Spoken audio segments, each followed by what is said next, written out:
Então agora a palavra é sua, Alexandre. Que Jesus te abençoe. Amém, que assim seja. Uma boa noite a todos. Espero que estejam todos bem, né? Mais uma vez aqui juntos para um estudo do Evangelho, que nós possamos aproveitar o melhor possível. Hoje eu estou começando o capítulo 2.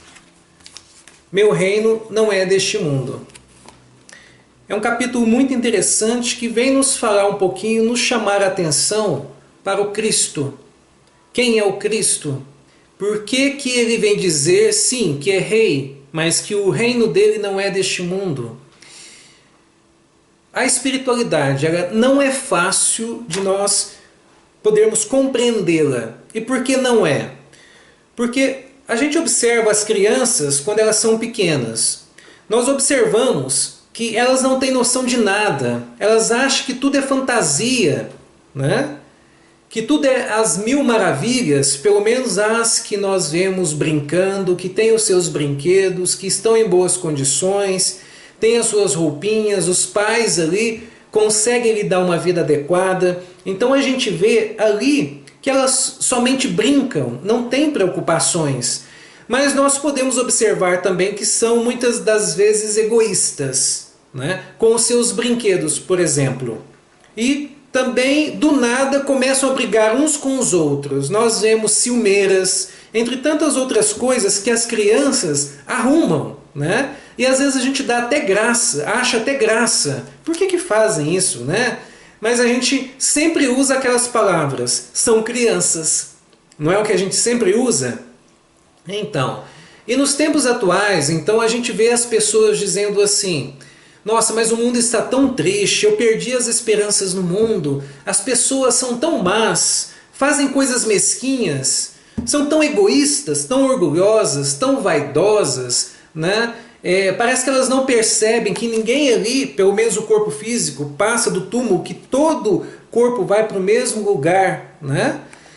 E que, como nós podemos observar, a pandemia está levando pessoas que a gente nem esperava. São jovens, são mais velhos. Ela não escolhe, ela vem e simplesmente leva, né? Então as coisas são dessa maneira. Mas nós podemos dizer a mesma coisa para essas pessoas que falam da humanidade, que estão desanimadas com a humanidade.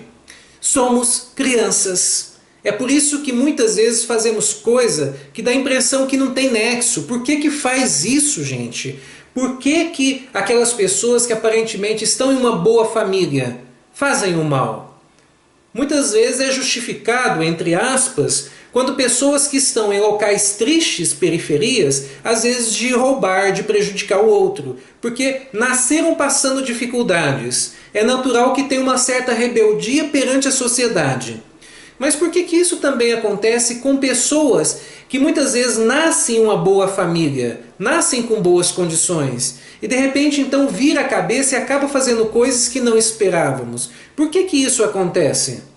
Isso acontece porque nós ainda somos crianças. Nós estamos reencarnando, é verdade, nós passamos na vida material pela infância, fase adulta e madureza, né, que é a velhice. Mas o que nós não estamos observando? Que aquele espírito que está ali, ele é uma criança espiritual ainda. Ele é um ser milenar, isso é verdade. Todos nós que estamos na Terra somos seres milenares. Já temos alguns milênios aí. Mas isso não quer dizer nada. Assim como não quer dizer nada uma criança que tem 10, 12 e muitas vezes 15 anos. Não quer dizer nada. É uma criança ainda. E é o mesmo para nós. E quando nós entramos nesse capítulo, meu reino não é deste mundo. Pilatos, tornando a entrar, pois no palácio, e tendo feito vir Jesus, disse-lhe: Sois o rei dos judeus? Jesus lhe respondeu: Meu reino não é deste mundo. Se meu reino fosse deste mundo, minha gente teriam combatido para me impedir de cair nas mãos dos judeus. Mas meu reino não é daqui. Pilatos então disse-lhe: Sois, pois, rei? Jesus lhe replicou: Vós o dissestes. Eu sou rei. eu não nasci e nem vim a este mundo senão para testemunhar a verdade. Qualquer que pertença à verdade, escuta minha voz. Olha só, sim, o Cristo ele é um rei, digamos assim, porque ele governa essa terra. Então ele tem um posto, o posto mais alto deste planeta, tal qual nós vemos em uma escola ou em uma faculdade. Quem que tem o posto mais alto ali, se não o diretor? É a mesma coisa. Na nossa escola, o Cristo ele é o diretor, ele é rei, digamos assim. Aqui é o seu reinado. Nós estamos para ele e ele está para nós. E é bom a gente ir no Livro dos Espíritos e que lá, já que diz Livro dos Espíritos, né, nada mais natural dizer que todos nós somos espíritos, que não existem anjos, que não existem demônios, mas existem o que? Filhos de Deus, espíritos imortais, que então reencarnam, precisam passar por provações materiais e alcançam a sua evolução, nada mais natural. O que chamávamos antes de demônios eram espíritos mais imperfeitos. O que chamamos de anjos, aqueles que vêm e conversam com a gente, que nos inspiram, que nos ajudam, inclusive mesmo os nossos que chamamos anjos da guarda, são espíritos um pouco mais evoluídos e mais evoluídos ainda, que nós encontramos em mundos mais felizes, que são nada mais, nada menos do que uma única categoria, espíritos, todos nós. E o Cristo, ele chegou ao patamar mais alto que se pode chegar na escala evolutiva. Tal qual na faculdade, por exemplo, o que nós temos ali? Nós temos desde faxineiros, desde técnicos de todas as áreas da escola, professores e até o diretor. Provavelmente esse diretor, um dia ele foi professor. Um dia, então, ele fez a sua faculdade. Fez os seus estágios, foi professor e agora se encontra como diretor. E ele, então, tendo toda essa bagagem, ele busca de alguma maneira passar ela para nós. E é o que ele está fazendo desde quando começou a humanidade. E todos aqueles também que vêm para este planeta, ele abraça da mesma maneira. Estou dizendo isso porque nós sabemos que a doutrina espírita coloca a Terra como uma prisão. Quer dizer, no sentido de que vêm espíritos também de outros orbes para cá. Como nós encontramos nos ensinamentos da doutrina espírita, no qual ele vem nos dizer assim, que tal qual mesmo aqui, que nós estamos em um processo de transição, buscando passar para um mundo de regeneração.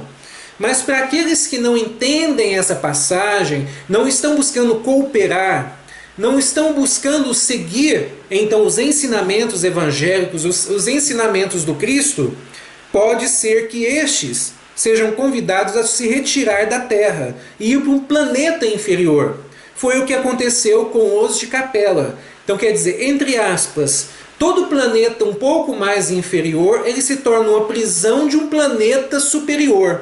Não sei se eu fui claro.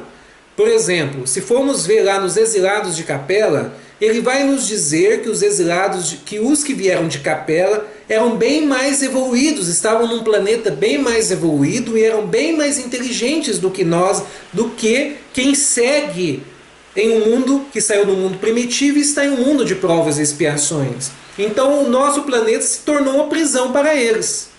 E o nosso planeta também é um hospital para os rebeldes, para os que ficam doentes espiritualmente falando. Porém, para os que buscam atender às normas da escola, da Terra, a Terra é, como eu disse agora, uma escola. Porque esses estão buscando a todo custo entender os ensinamentos, entender que o Cristo nos coloca como ovelhas. Ele vem nos dizer que ninguém se perderá, nem mesmo os que vieram de outros orbes, que estão, entre aspas, aprisionados aqui, nem mesmo os rebeldes, os filhos pródigos, e nem mesmo aqueles que entendem sim, que estão em uma escola. Só que, o que é preciso entender? Se ele é o rei, nós somos o quê? Nós somos os súditos, podemos dizer assim. Ele vem também nos dizer que o seu reino não é deste mundo. Olha só, ele já nos coloca em outro patamar. Aí muitos dizem assim, por que nos coloca? porque nós somos os seus irmãos, não somos? Se nós somos os seus irmãos, nós pertencemos ao reinado dele. E qual que é o reinado dele? O espiritual. Todos nós somos espíritos e estamos passando por um momento material. Todos nós estamos buscando superar as nossas dificuldades. E como nós estamos em um momento que passa do instinto para aquele no qual nós sentimos então os prazeres e principalmente a dor, é só observar como que nós nos maravilhamos com a culinária, não é verdade? Porque a culinária nos dá um certo prazer degustativo. Já viu também como nós nos maravilhamos com as viagens? E por que isso? Porque as viagens nos dão um prazer também. Esse prazer é aquilo que nós temos de estar em outras paragens, de muitas vezes nos sentir livres. Vamos para outros. Por exemplo, o sexo. O sexo também dá prazer para o ser humano. Então é por isso que ele se maravilha tanto com o sexo. A sensualidade, a beleza física. Quantos de nós não ficamos, às vezes, no espelho, falando assim, nossa, como eu me sinto bem dessa maneira com o meu corpo, ou daquela maneira, ou com essa roupa. Nós estamos neste momento. E este momento, muitas vezes, causa transtorno para as pessoas. Por quê? Porque enquanto estamos tendo prazeres, todo mundo acha muito bom, não é? O problema é quando vem a dor. E o corpo, ele é principalmente o instrumento da dor. E é a dor que mais nos ensina. Você pode ver que muitos de nós, quando temos os prazeres, na maior parte das vezes nos perdemos. Quantas pessoas não se perdem por causa da sensualidade, por causa da beleza do seu corpo, ou que vê a beleza no corpo do outro? Quantas pessoas se perdem por causa disso? Se perdem por causa do sexo, se perdem por causa da alimentação. Quantos se excedem na alimentação e acabam até mesmo desencarnando por causa disso? Quantos se excedem também nos prazeres, até mesmo nas viagens? Quantos que, principalmente nesse momento que estamos hoje, não vieram desencarnar só porque estavam tirando um selfie? Teve gente que caiu de prédio, teve gente que caiu de montanha por causa disso, teve gente que foi afogado por causa disso. Olha só. Então, os prazeres nós podemos observar que muitas vezes nos fazem perder. Mas e a dor? Nós podemos observar que a dor ensina. É a dor da ingratidão, é a dor da calúnia, é a dor de algum ferimento que nós temos na rua, é a dor que nós temos muitas vezes de um incidente que nós temos no trânsito e por causa da nossa ignorância com o outro, a gente vai e causa algum acidente. Entre tantos outros casos que a dor vem e nos ensina. Eu lembro sempre de um caso onde que eu vi uma imagem que tem uma estatueta e tem alguém então com a picareta batendo e moldando aquela estátua. E tem uma frase que vem dizer mais ou menos assim, que a dor ensina muito mais do que os prazeres. Sim, nós podemos nos observar como se cada um de nós fôssemos uma estátua. E o que mais nos ensina? A dor. Porque é como se tivesse uma picareta batendo em nós, nos moldando, nos ajudando a sair das nossas imperfeições, nos ajudando na nossa transformação moral, mas pela dor. Mas nós podemos observar o tanto que isso ainda é, digamos assim, animalizado, como que muitas vezes nós fazemos com que um animal pare de fazer alguma coisa errada. Por exemplo, um cachorrinho que a gente tem em casa. Se a gente pegar um jornal, um papelão e enrolar, e quando ele fizer alguma coisa errada, você ir lá e dar uma pancadinha nele, a gente está batendo ali com o papelão para não machucar. Mas alguma dorzinha, algum incômodo ele sente. Com o tempo ele para de fazer aquela coisa errada.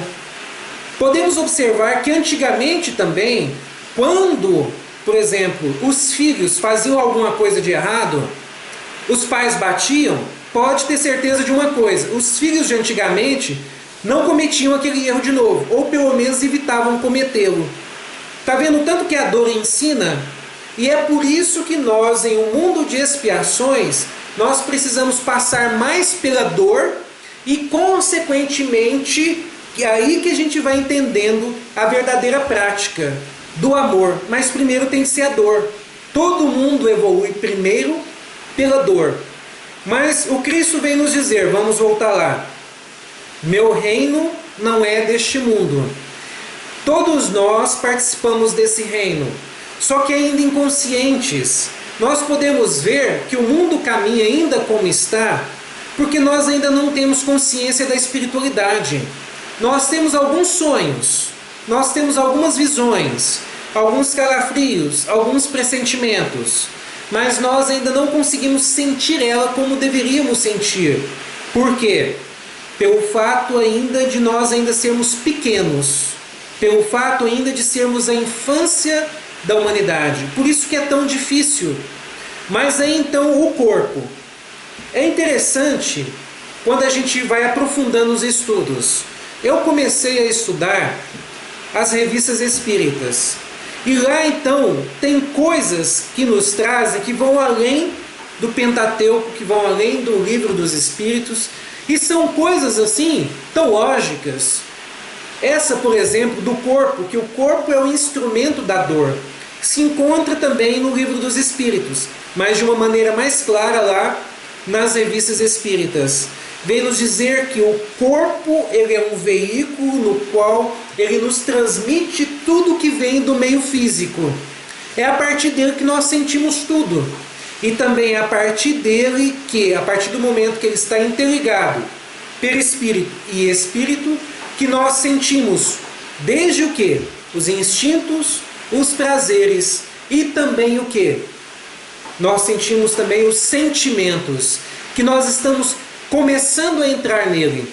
Serão os sentimentos que vão aflorar em nós a espiritualidade e fazer com que nós possamos partir para a verdadeira identificação com Deus. Mas por enquanto, sim, vai ser este mundo no qual nós estamos vendo. Por enquanto vai ser essa dificuldade. Por enquanto, sim, estaremos entre crianças. Crianças que prejudicam um ao outro. Crianças que beliscam um ao outro. Que roubam um ao outro. Que tomam o brinquedo do outro. Ainda precisa ser assim e não se sabe até quando. Mas eu acredito que, conforme a espiritualidade, conforme nós vemos nos livros espíritas, a espiritualidade ela investe o tempo todo em nós. Olha, assim que eles podem, eles começaram lá em Moisés, digamos assim, ele então com o seu tablet, ou seus 2 tablets das leis divinas, das 10 leis iniciais que ele teve em suas mãos, depois vindo então essa literatura bíblica, que nós sabemos que foi alterada, mas alterada pelo próprio homem. Por quê? A mediunidade ela vai aflorando com o tempo, ela vai se aperfeiçoando com o tempo. Lá atrás, a mediunidade não era tão perfeita como hoje. Lá atrás, a sensibilidade que os médiuns tinham não era aquela visão perfeita, aquele entendimento perfeito como um Chico Xavier da vida. Eu acredito que Chico Xavier conseguiu ser um intérprete 99% da espiritualidade. Enquanto que muitos médiuns, digamos assim, da época de Moisés e até um tempo atrás, eles tinham o quê? De 50% a 70% no máximo.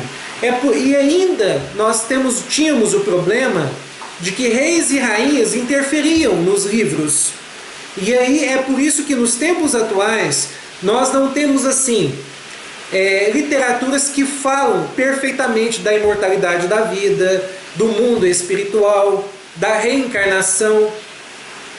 Mas aqueles que buscam ir mais a fundo, ainda cavucando da Bíblia, vão encontrar passagens tão perfeitas que nos dão esses indícios da imortalidade, da reencarnação, mas é lógico que não nos traz neste nome, traz sempre como ressurreição, né?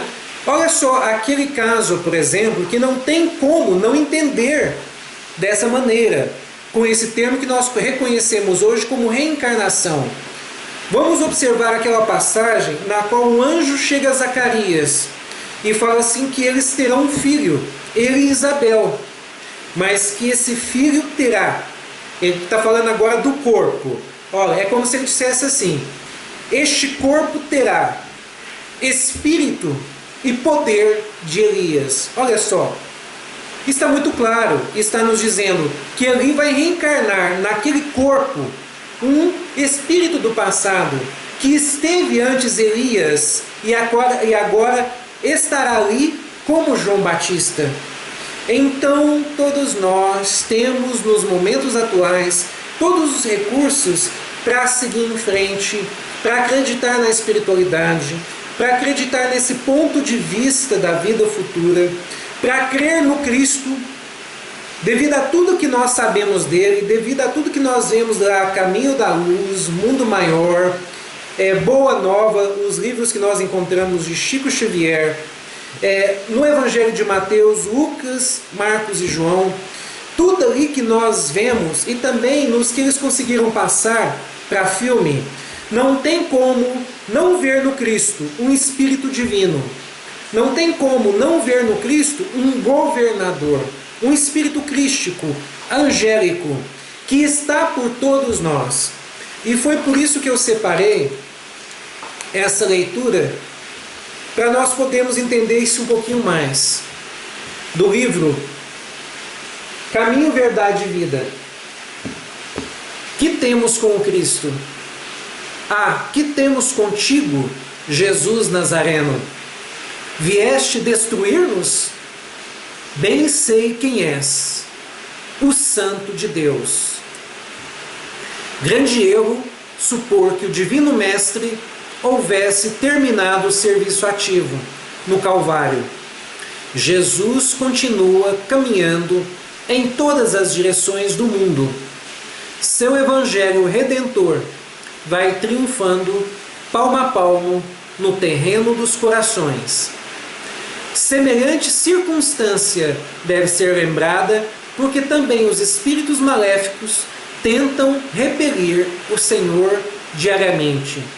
Nós podemos analisar que só nos tempos atuais que o Cristo está tendo uma maior amplitude perante todos nós. O que quer dizer isso? Está alcançando agora de verdade todos nós, todos os seus ensinamentos, sendo analisado por todos os filósofos da Terra, muitos desacreditando e muitos também, inclusive muitos que são até agnósticos, mas vendo ali ele como um salvador da humanidade, vendo ele ali como uma pessoa que vai além dessa filosofia vã terrena, que traz algo para nós realmente divino, educador, que transcende tudo que nós conhecemos até agora e que vem acordar toda a civilização para uma nova era. Aqueles que buscam compreender isso sofrerão menos. Por quê? Porque mudarão os seus passos. Refere-se o evangelista a entidades perversas que se assenhoreavam do corpo da criatura. Entretanto, essas inteligências infernais prosseguem dominando vastos organismos do mundo. Na edificação da política, erguida para manter os princípios da ordem divina, surgem sob os nomes de discórdia e tirania.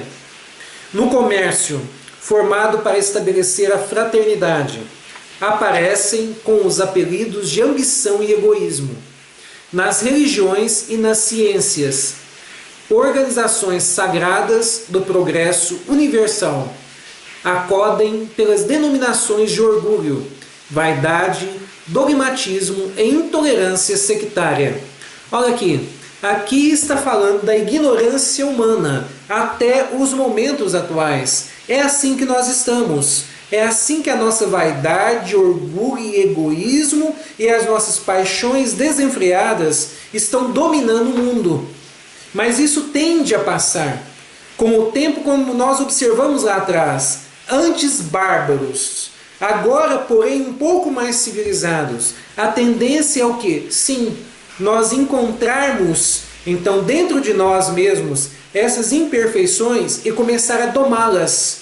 Domando-os, nós vamos conseguindo sim a coisa que é mais difícil, mais necessária para todos nós. Esse burilamento que vamos fazendo todos os dias, buscando então, porque as pessoas reclamam que as suas vidas estão tão difíceis, mas será que elas estão abrindo o Evangelho todos os dias? Ou pelo menos um dia sim, um dia não? Ou pelo menos uma vez por semana? Porque as pessoas dizem assim, não, mas eu sou de Deus, eu tenho Deus em meu coração. Mas o que nós ainda não entendemos? Que Deus está para aqueles que têm força de vontade, que oram e vigiam, e que buscam a sua paternidade. Aqueles que dizem que é de Deus, que dizem Senhor, Senhor, que tem Deus em seus corações, mas acontece que não buscam lembrar dele em seus dias, e principalmente nos momentos de dificuldade, é o mesmo que dizer, Deus ali não está. Deus ali não está corroborando. Por que não está? Porque essa pessoa não o está buscando. Eu lembro de ter visto uma imagem hoje no Facebook que ilustra muito bem isso. Todo mundo lembra daquela imagem de Michelangelo, que é Deus então se esticando todo, ao máximo. O dedo de Deus está esticado ao máximo, em rumo de Adão. Olha só, todo o esforço da espiritualidade, todo o esforço de Deus, todo o esforço do Cristo, né? Todo o esforço do nosso anjo da guarda, ambos se esticam buscando nos alcançar. Mas a maior parte de nós estamos preguiçosos como aquele Adão lá da imagem. Simplesmente esticado, levanta um pouquinho assim e com a mão um pouco torta, apontando o dedo assim. É como se o dedo estivesse muito pesado. Ele não consegue direito levantar o dedo para encontrar com o dedo de Deus. A maior parte estamos assim, com essa preguiça ainda, com essa falta de entendimento, com essa falta de coragem, de boa vontade, de encostar o nosso dedo no dedo de Deus, para fazer com que essa sincronia aconteça e que nós estejamos amparados todos os dias pela espiritualidade. É isso que essas literaturas espíritas estão buscando nos acordar. Não somente o corpo da criatura humana padece a obsessão de espíritos perversos. Os agrupamentos e instituições dos seres humanos sofrem muito mais. E quando Jesus se aproxima, através do Evangelho, pessoas e organizações indagam com pressa: que temos com Cristo? Que temos a ver com a vida espiritual? É preciso permanecer vigilante à frente de tais sutilezas, porquanto o adversário vai penetrando também os círculos do espiritismo evangélico, vestido nas túnicas brilhantes da falsa ciência. Que temos com Cristo? Que temos a ver com a espiritualidade, com a vida espiritual? Tudo a ver. Nós pertencemos a ela. Mas é que nós estamos muito cegos ainda, muito surdos ainda, e não percebemos. Somos uma irmandade, somos espíritos imortais passando por experiências carnais.